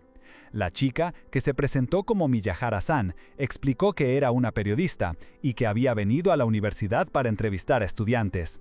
Quería saber de primera mano sobre las organizaciones de poder que estaban surgiendo dentro del campus. Era evidente que la universidad se había convertido en un punto clave para grupos con mucha influencia, y ella buscaba entender la gravedad de la situación. Pero la realidad no era tan fácil. Nadie quería hablar con ella. De hecho, Ken hasta le tiró una chicana, sorprendido de que siguiera con vida en ese ambiente. Miyahara-san estaba frustrada, temiendo la reacción de su jefe si volvía con las manos vacías. Entonces, Ken, con esa mirada suya que lo caracterizaba, le propuso ayudarla. Le ofreció ser su fuente, con la condición de que, por su propia seguridad, no se le separara ni un instante. La propuesta, o más bien, la orden velada de Ken, dejó a Miyahara-san con el corazón a mil. ¿Estarían en una cita universitaria? La idea la hizo sonrojar, y en un ataque de vergüenza y alegría, intentó escapar de él, mientras Ken la seguía con una sonrisa. Pero la paz no duraría mucho. Jang Kyuk-shia, que venía buscando a Ken, apareció en escena. Al ver a Miyahara-san con él, la descartó como una intrusión ajena a la universidad, básicamente un estorbo. Sin perder el tiempo, se lanzó al ataque. Ken, rápido como un rayo, agarró a Miyahara-san y la empujó a un lado justo antes de que el puñetazo de Kyuk-shia destrozara el pavimento. La universidad, con su código disciplinario en completo caos, era un campo de batalla para estos grupos. Kyuk-shia, sin inmutarse, le dijo a Ken que el comité estudiantil debía mantenerse al margen y limitarse a mirar. Ken, con esa mirada suya que ya se nos hace familiar, se mantuvo firme. Kyuk-shia intentó intimidarlo, preguntándole si de verdad quería resistirse al paraíso. Ken, con un cigarrillo en la boca, respondió que no tenía por qué. Kyuk-shia, con una sonrisa cínica, le dijo que debía haberlo dicho antes, acusándolo de hacerse el fuerte y de demostrar que tenía algo valioso que podían robarle. Pero, para sorpresa de Miyahara-san y la furia de Kyuk-shia, Ken subió la apuesta. Con una expresión desafiante, declaró que en nombre del comité estudiantil estaba lanzando un duelo contra el mismísimo paraíso. Con una sonrisa de lado, le dijo a Kyuk-shia que resistiera lo mejor que pudiera. Mientras la noticia de la osadía de Ken se esparcía, el presidente Iori, en otra parte del campus, revisaba sus apuntes. Tenía a Yanagimoto Ken en la mira, amigo del profesor Sawayama, de repente consejero, y con la duda de si era un infiltrado de Hanrang. Sus notas no eran buenas, pero Iori se debatía sobre su fiabilidad. En ese momento, un asistente irrumpió, sin aliento, para soltarle la bomba. El nuevo consejero había desafiado al paraíso a un duelo. De vuelta en el epicentro, Ken y Kyuk-shia se enfrentaban en medio de una multitud de estudiantes curiosos. Kyuk-shia, ya con un pesado palo en mano, le preguntó a Ken cuáles eran sus exigencias para este desafío. La respuesta de Ken fue directa y audaz. Si él ganaba, el paraíso, la organización del bajo mundo, se disolvería. Esto hizo que Kyuk-shia, con una vena que le palpitaba en la frente, le advirtiera que había un límite para las burlas. Pero Ken, con una mirada gélida, le dejó claro que no estaba bromeando en lo absoluto. La imagen de Ken, un recién llegado al comité, desafiando a una fuerza tan poderosa, dejó a Kyuk-shia desconcertado. Ken, sin dar marcha atrás, sentenció: «Entonces, si yo gano». «Por favor, esperen». La voz desesperada de Iori interrumpió la tensión. El presidente del comité estudiantil, visiblemente alterado y retenido por sus propios compañeros, intentó explicar. «Yanagimoto-senpai acaba de entrar a la universidad ayer. No entiende ninguna de las reglas del duelo todavía». Jang Kyuk-shia, con una sonrisa burlona, volteó a ver a Iori. No necesita saber nada de las reglas, ¿verdad, señor presidente? Esto solo demuestra lo inculto que es el comité, soltó, despreciando al grupo. Iori se quedó helado. En su mente una avalancha de preocupaciones. Esto es malo. Si dejo que esto pase, no solo el comité, sino todo el campus. Se sentía abrumado. La pregunta, ¿es mi culpa?, resonaba en su cabeza. Contempló usar su autoridad como presidente para quitarle a Ken el puesto de consejero, pensando que al menos así salvaría la imagen del comité. Mientras Iori se debatía internamente, Ken se acercó. Con su característica calma, pero una punzada de reproche en la voz, le preguntó: «¿No querías que todo volviera a la normalidad? Sabes que no podés lograrlo todo solo, ¿verdad?». Iori, sorprendido por la pregunta directa, respondió con un suspiro: «Lo sé, más que nadie». Ken sonrió, un gesto que en él siempre parecía esconder algo más profundo, y simplemente dijo: «Bien». Luego le dio la espalda y siguió caminando. Un compañero del comité, preocupado, se acercó a Iori. «Iori, ¿estás bien?». Mientras tanto, las voces de otros empezaban a circular a su alrededor. «Es su culpa por actuar como un tonto. Hay que quitarle el puesto ahora mismo. Sí, si lo dejamos, vos también vas a quedar mal». Iori, aunque escuchaba las críticas, seguía en su propio proceso. Pensó: «Si ese es el caso, entonces no tiene sentido. Tenés que pensar en salvar tu vida primero. Eso es lo que has estado haciendo hasta ahora, ¿verdad?». Pero una nueva idea empezó a tomar forma. Para lograr algo imposible, a veces hay que apostar por algo fuera de lo común. Miró a Ken, que ya se había alejado un poco, arreglándose el pelo con un aire despreocupado. Aunque es bastante rudo, reflexionó Iori, confiemos en él por una vez. Ken, como si nada, se encogió de hombros. «Ah, mi error. ¿De qué hablábamos?». Con una sonrisa ladeada, se llevó un cigarrillo a la boca. Sus ojos brillaron con una intensidad que revelaba su verdadera intención, la que había impulsado todo desde el principio, porque una vez desenvainado, el cuchillo no puede volver a su vaina. El duelo estaba en marcha. La escena se tiñó de una ferocidad inaudita cuando un hombre de pelo blanco, miembro de Paraíso, se lanzó con un bastón, decidido a limpiar toda esa basura para que los mocosos del comité no se metieran. Su ataque iba directo a Ken, que al principio solo esquivaba. Desde lejos, Shang Chu-xia, de Han Rang, observaba con una sonrisa que no auguraba nada bueno, confirmando su interés en que se les diera una buena paliza a los del comité. Ken seguía esquivando, moviéndose como una sombra, mientras el hombre del bastón se frustraba cada vez más. «¿Hasta cuándo vas a seguir corriendo?», le gritaba, exhausto. La gente alrededor, incluidos otros miembros de Paraíso, empezaban a murmurar, preguntándose si Ken solo sabía huir y si todo su desafío había sido pura fanfarronería. Ken, por su parte, pensaba que era un poco molesto tener que esquivar tanto y que de alguna forma tenía que mantener la cara. Fue en ese momento que se le encendió la lamparita. No era la Sociedad de las 7 Estrellas la que estaba detrás de esto, sino Han Rang, que ahora estaba aliada con Paraíso. Con una velocidad impresionante, Ken se movió y con un solo golpe, el hombre del bastón cayó al suelo, noqueado. Los presentes no podían creer lo que veían. ¿Un solo golpe? ¿Contra un tipo de Paraíso? ¡Imposible! ¿Será una coincidencia?, cuchicheaban entre ellos. Ken, con toda la calma del mundo, recogió el bastón del suelo. «Me lo llevo prestado», dijo, como si nada. La gente se dio cuenta de algo más. Había un círculo dibujado en el suelo, ahora medio borrado por la tierra y la sangre. Ken se agachó un momento, examinándolo, antes de usar el mismo bastón para golpear sin piedad a los otros miembros de Paraíso que se acercaban. Uno tras otro, cayeron al suelo, quejándose y escupiendo sangre. «Tal cual dijo esa mujer», alcanzó a decir uno de ellos, casi inconsciente. Ken, con los ojos brillando con ese poder sobrenatural que lo caracterizaba, se paró sobre uno de los caídos. «Tengo que asegurarme de darles una paliza bien completa», sentenció, repitiendo las palabras de Xiuya al inicio del combate. El pánico se apoderó de los que aún quedaban en pie, mientras los gritos de dolor llenaban el aire y la sangre salpicaba el suelo. Iori, el presidente del comité, lo miraba con los ojos desorbitados, la cara blanca como un papel. Shang Chu-xia también estaba ahí, observando la brutalidad de Ken con una expresión que mezclaba asombro y una extraña irritación. Ken, con su ropa manchada de sangre, se enderezó y miró a Kyuya. «Solo estoy haciendo lo que me dijiste que hiciera, ¿eh?», le dijo, su voz tranquila pero fría. «¿Con esto está bien?». Luego, con una naturalidad desconcertante, Ken se agachó y empezó a marcar algo en el suelo con el bastón. Espera, iba a escribir un 2, murmuró para sí mismo. «Qué paja tener que hacerlo de nuevo».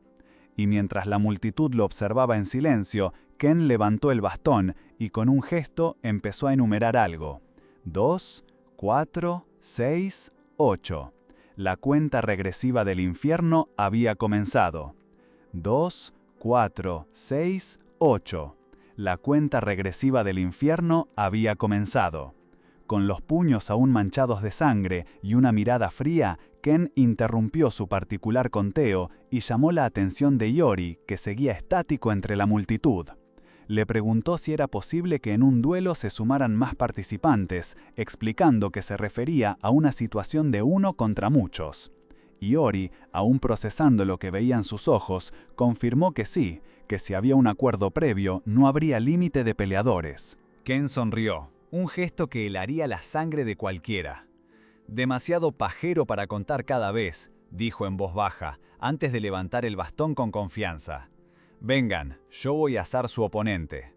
Al instante, los miembros de Paraíso que seguían en pie se lanzaron sobre él como una manada de lobos. Pero Ken era el cazador, no la presa. Con movimientos rápidos y brutales, empuñó el bastón de madera, golpeando con una fuerza tal que cada impacto resonaba. Uno tras otro, los oponentes caían.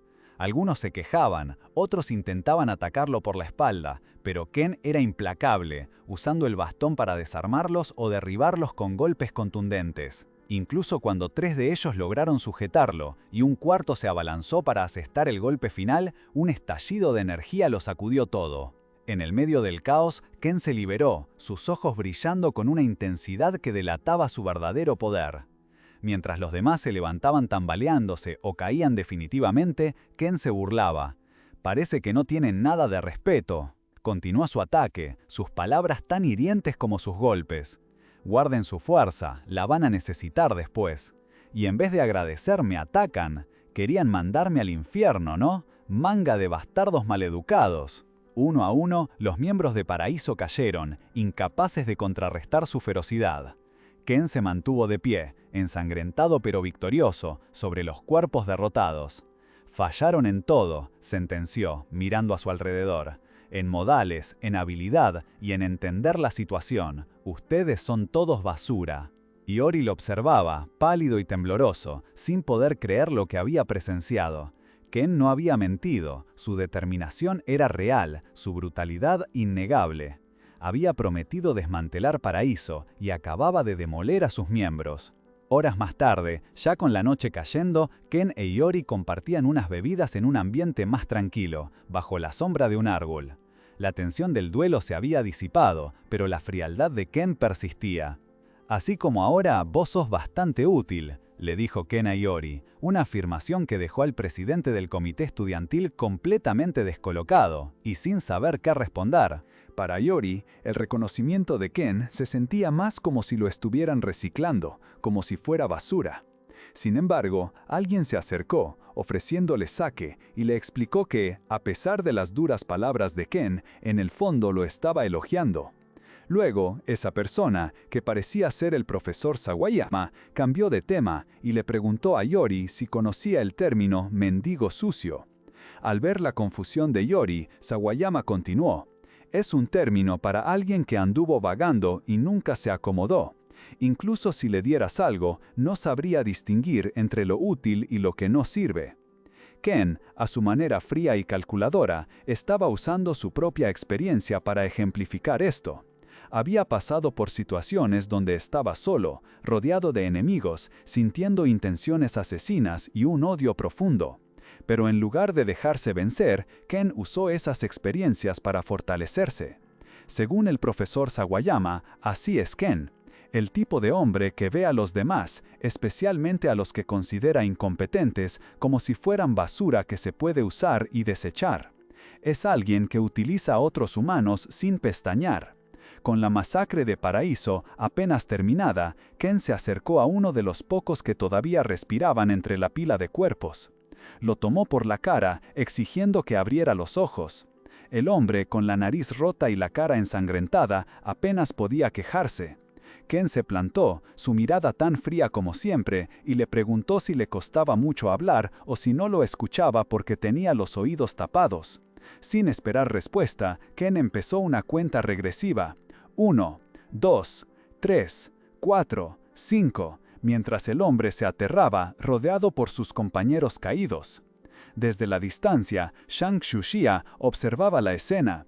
Su rostro, antes lleno de una mezcla de asombro e irritación, ahora reflejaba puro horror. ¿Por qué esto terminó así? ¿Qué demonios es ese monstruo?, se preguntó en voz alta, tambaleándose hacia atrás. Pero la sorpresa dio paso a una realización escalofriante. Levantó la vista hacia Ken, su expresión endurecida por la ira y el miedo. Esto es todo obra tuya, ¿verdad? Iori, con los nervios a flor de piel, no pudo evitar encarar a Ken, acusándolo de haber orquestado todo el caos reclutando mercenarios. Pero Ken, con total indiferencia, le recordó que él mismo había sido alumno de esa universidad. Una respuesta que dejó a Iori con la sensación de que también lo estaba subestimando, igual que a los demás. Mientras tanto, Shang Qiuxia observaba el desastre. Sus peleadores estaban fuera de combate, la organización Paraíso se desmoronaba. Necesitaba reagruparse, pero una idea cruzó por su mente. ¿Y si esta era una oportunidad para sacar algo de todo esto, en lugar de solo admitir la derrota? Con una sonrisa que ocultaba un plan, le ordenó a un nuevo y misterioso luchador, Wei Zilong, que usara su espada, asumiendo ella toda la responsabilidad. Ken, en medio del campo de batalla, rodeado de los miembros de Paraíso vencidos y con el bate ensangrentado en la mano, lo dejó caer al suelo. Miró a los recién llegados con un aire de fastidio, como si hubieran llegado tarde a la fiesta. «Llegaron un poco tarde, ¿no creen?», comentó, antes de agregar que ahora tendría que reescribir algunas cosas. Wei Zilong, sin inmutarse, le replicó que era de mala educación pelear a medias contra un senpai respetado, algo que a Ken le pareció un poco irónico. El nuevo retador se lanzó con su espada, pero Ken apenas si lo notó. ¿Eso es todo?, preguntó, esquivando cada golpe con una facilidad increíble. Con un simple movimiento de dedo, Ken dejó claro su mensaje. La presencia de Wei Zilong no era nada especial, y comparado con él, simplemente no era nadie. Para rematar la jugada, Ken soltó su bate, invitando a su oponente a que viniera sin que él usara su arma. Wei Zilong pensó que Ken estaba demasiado confiado por enfrentarse a basura, pero de repente su perspectiva cambió. Esto se iba a poner interesante. Y así fue. Wei Zilong atacó con todo, pero Ken se movía como un fantasma, evadiendo cada estocada con una velocidad impresionante que dejó al espadachín aturdido. La pelea duró solo un instante, y Ken ya se había encargado de él, moviéndose con una agilidad sorprendente mientras el espadachín quedaba atrás, derrotado. Wei Zilong estaba en el suelo, con el piso agrietado a su alrededor, sin poder creer el poder que acababa de ver. Ken, con sangre en la ropa, se paró sobre él. ¿Creías que te iba a dar tiempo para descansar?, soltó con frialdad. El espadachín, humillado, se arrepintió de haber subestimado a Ken, pero no se iba a dar por vencido. Se levantó, con los ojos brillando en rojo, convencido de que su velocidad era inigualable. Nadie puede igualar mi velocidad ahora, pensó. Pero Ken era otra cosa. Cuando Wei Zilong lanzó su ataque, Ken no lo desvió, simplemente atrapó la hoja con su mano desnuda. «Ni en tus sueños ibas a ver venir esto», le dijo Ken con una sonrisa escalofriante, mientras el espadachín sentía que lo estaban subestimando, como si fuera un nene. La realidad golpeó a Wei Zilong. Ken no era solo rápido, sino que ajustaba su velocidad para burlarse de él. «¿No me digas que ya usaste todo lo que tenías?», se rió Ken, con la boca manchada de sangre, mientras inmovilizaba la espada de Wei Zilong. El espadachín no entendía por qué no podía mover su arma. Ken, con una sorna helada, le explicó.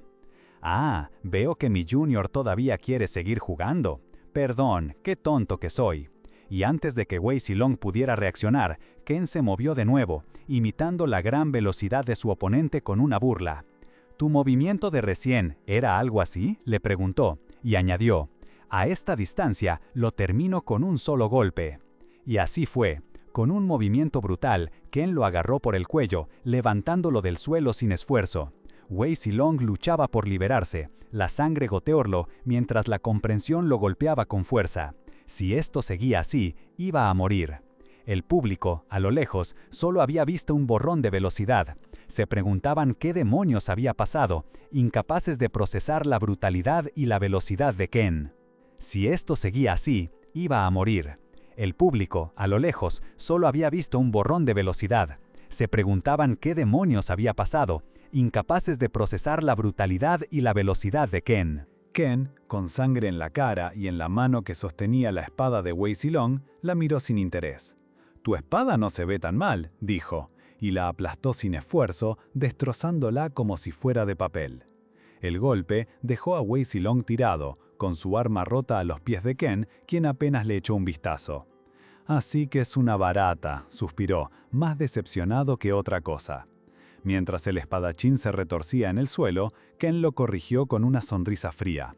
«No, él no es el verdadero líder». Sus ojos, llenos de astucia, se clavaron en Shang Chuksha. «Hicimos un trato, ¿no?», le recordó. La mujer, que había estado observando todo con una mezcla de horror y asombro, no podía creer lo que veían sus ojos. «Esto no debería haber pasado», pensó. «Paraíso no es nada, después de todo. ¿Cómo pudo terminar así?». Ken, con una confianza abrumadora, la siguió provocando. «¿O quizás todavía tenés más hombres para pelear?». El público, confundido, se preguntaba si Paraíso realmente había perdido. ¿Cómo era posible? ¿No queda nadie para pelear?, se preguntaban. ¿Y Wei Silong, el más fuerte de Paraíso? ¿Ese era el más fuerte? Lo vencieron con las manos vacías. Los demás ya están todos golpeados. La incredulidad era palpable. Así que no les queda nadie, ¿eh? Sus peleadores están hechos pedazos. La realidad golpeó a Shang Chuksha con fuerza. Eso significa, Paraíso está acabado. La desesperación se apoderó de ella. «Maldita sea, ¿por qué terminó así? ¿Qué hago ahora? Si ese hombre no hubiera aparecido aquí».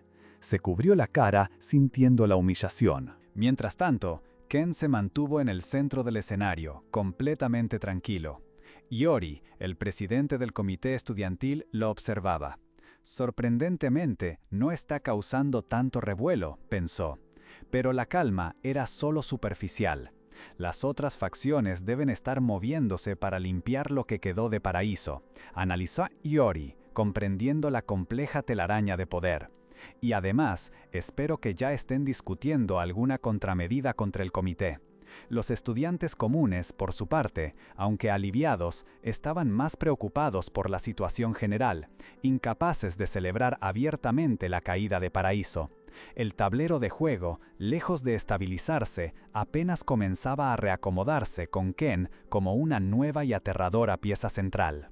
Apenas el polvo se asentaba tras la devastadora caída de Paraíso, Ken, todavía con las marcas frescas del combate, se encontró con Iori. El presidente del comité estudiantil, con una mezcla de respeto y cautela, le pidió un momento de su tiempo. Iori se notaba preocupado por no ser una carga para Ken, pero este, con su mirada fría de siempre, simplemente aceptó. Mientras tanto, Shang Chuxia los observaba y no dudó en meterse. Ken, sin rodeos, la encaró preguntándole si era una zorra, un perro o un pollo, una forma de decir si su poder era prestado o venía de arriba. Chuxia, sin inmutarse, le dejó bien claro que ella no andaba pidiendo prestado y que lo suyo venía de familia, de sus raíces. Ken, que tiene el don de ver a través de las mentiras, lo confirmó. Ella no estaba mintiendo. Acto seguido, Ken se paró frente a la multitud que lo rodeaba, su voz cortó el aire. Les avisó que la disolución de Paraíso era un hecho y que no había vuelta atrás. Luego lanzó una advertencia clara para todas esas hienas que andaban merodeando para quedarse con lo que dejó Paraíso, para los que subestimaban al comité estudiantil, y para cualquiera que osara tocar a un estudiante o civil inocente, la cosa iba a ser seria. Los desafió a un duelo si se atrevían a aparecer, un reto en toda regla. La reacción fue inmediata. La gente, que recién empezaba a asimilar lo que acababa de pasar, estalló en vítores. «¡Por fin somos libres!», gritaban algunos, con una emoción que casi no podían contener. Otros coreaban «¡Viva el comité!», mientras filmaban todo con sus celulares. Era obvio que la caída de Paraíso les había devuelto la esperanza. Iori, al ver la escena, se dio cuenta de lo lejos que había pensado Ken. El comité por fin tenía un propósito real de nuevo, y todo gracias a él. Un escalofrío le recorrió la espalda al pensar en el escenario opuesto. Menos mal que lo tenemos de nuestro lado. Si fuera nuestro enemigo. Pero Ken no había terminado sus asuntos. De nuevo frente a Kyuxa, y con una sonrisa que no prometía nada bueno, le recordó que su charla no había terminado. «Solo cambié mi exigencia», le dijo. Y sin más preámbulos le ordenó: «Arrodillate y pedí disculpas de corazón». Kyuxa se quedó helada. El descaro de Ken era inaudito para alguien de su tierra. Pero Ken no le dio tiempo a reaccionar. «Si no te gusta», la desafió con la misma frialdad, «¿también querés pelear conmigo?». Ken, con una mirada que no dejaba dudas sobre su dominio, le dejó claro que no era ni tan fuerte como sus subordinados. Humillada y sin más opciones, Chan Kyuxa finalmente cedió.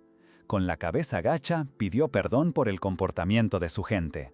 Iori, que había estado observando todo con una mezcla de asombro y preocupación, intervino para recordarle a Kyuxa que su salvación en ese momento se la debía a él.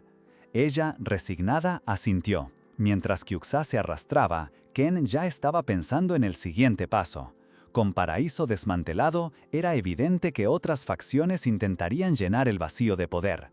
Su atención se centró en Hanrang, el grupo de Kyuxa, que le resultaba particularmente sospechoso. Sabía que lo estaban observando de cerca después de la facilidad con la que había ganado. Para sacarlos a la luz y desestabilizar el tablero, tenía que tirar la carnada. Y como si el destino lo escuchara, apareció una nueva figura, Ishida Nanami, la representante de Pure Stream. Con una presencia imponente y una katana al cinto, anunció que no acataría órdenes sin una prueba de fuerza. Por eso, venía a desafiar al comité a un duelo 1 a 1. Ken la miró, una sonrisa apenas perceptible asomando en sus labios. Otro peón para su juego. «¿Qué es lo que pedís?», le preguntó, directo al grano. Nanami respondió que, si perdía, su facción obedecería al comité. Pero cuando Ken le preguntó qué pasaría si ella ganaba, su respuesta fue simple: «No me importa, vine acá a mostrarles nuestra fuerza». Sin más preámbulos y con la tensión en el aire, Nanami desenvainó su katana, lista para el combate. Ken, impasible, la observaba, ya calculando cómo usar este nuevo desafío a su favor. Nanami se lanzó al ataque, su katana brillando en el aire. Pero Ken, con una agilidad sorprendente, esquivó el golpe con facilidad, sin siquiera despeinarse. Oh, bueno, casi. La chica de Pure Stream apenas logró rozarlo. Su ataque se sintió como si cortara el aire en vez de a su objetivo. Ken, con esa sonrisa que ya nos tiene acostumbrados, comentó con sarcasmo que no estaba mal como peluquera. Claramente, no le había causado ni cosquillas. Cansado de la farsa de los duelos y de lidiar con gente que apenas llegaba a una segunda etapa de poder, Ken solo quería irse a descansar. Pero justo cuando pensaba que la cosa terminaba, dos tipos musculosos se acercaron, interrumpiendo su momento de paz. Eran de Hanrang, pero con una actitud que sugería algo más. Con una sonrisa desafiante, uno de ellos le dijo a Ken que si quería descansar para siempre, ellos podían ayudarlo. Ken, que ya estaba hasta la coronilla, los miró fijamente. Sus ojos, ahora con un brillo amenazante, revelaban que había reconocido su verdadero origen. «Vosotros sois de la Sociedad de las 7 Estrellas, ¿verdad?», les preguntó, sin darles oportunidad de negarlo por mucho tiempo. Aunque intentaron disimular, la verdad ya estaba a la vista. Ken ya no estaba para juegos. Se acabó, les espetó, dejando en claro que su paciencia había llegado a su límite, y que estos nuevos rivales no tendrían ninguna oportunidad. Mientras la tensión se cortaba con un cuchillo, la historia nos da un pequeño respiro para explicarnos cómo funciona este mundo. A fines de los 90, mientras el siglo XX llegaba a su fin, empezaron a aparecer personas con habilidades especiales. Eran gente que podía controlar la energía de su cuerpo, yendo mucho más allá de las limitaciones humanas. Imagínate que son personas que rompieron una pared interna, accediendo a sentidos y capacidades físicas extraordinarias. En la primera etapa, sus capacidades físicas eran 4 veces mayores que las de una persona normal. En la segunda, aumentaban a 16 veces. Pero ojo, que no es solo cuestión de números. Dependiendo de la situación, su poder podía equivaler al de decenas o incluso cientos de personas. El tema es que, con tanto poder, venían efectos secundarios complicados. Los cuerpos de los que usaban estas habilidades empezaban a deteriorarse por un fenómeno misterioso. Pero para eso aparecieron unos pioneros, gente que trajo una medicina especial, un tipo de droga que ayudaba a controlar esos efectos. Esta droga, decían, no solo evitaba el colapso, sino que también era capaz de darle poderes a gente común, abriendo la puerta a que se crearan y controlaran usuarios de habilidades a gran escala.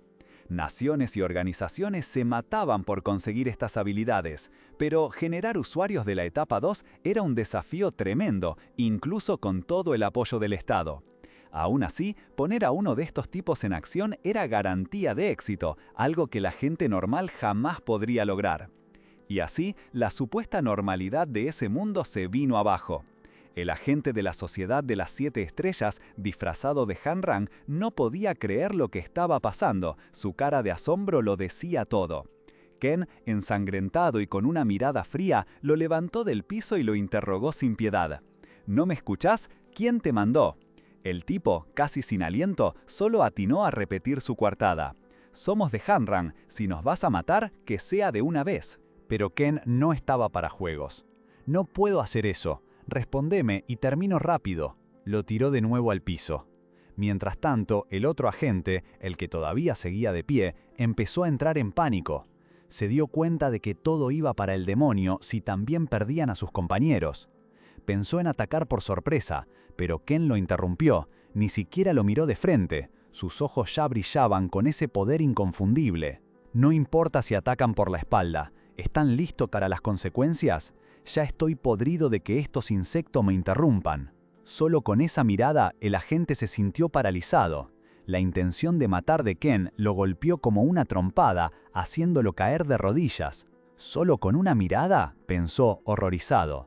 La imagen de un ojo gigante, resplandeciente, se le apareció en la mente, una visión aterradora del poder de Ken.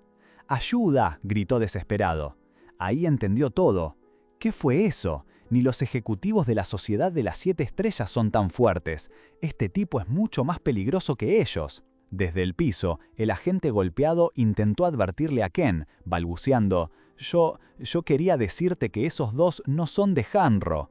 El otro, que ya estaba en el suelo, lo cortó, indignado. Vos, bastardo, estás tratando de que nos maten a todos. ¿Sabés lo que va a pasar si armás lío ahora? La verdad es que una reportera, de esas bien metidas, estaba filmando todo con su celular. La situación era un desastre. ¿Y ahora qué vas a hacer?, le preguntó el agente derrotado a su compañero, que también estaba por los suelos, sin saber qué más hacer. Ken los miró en el suelo, sin inmutarse, mientras la reportera huía con el celular en mano.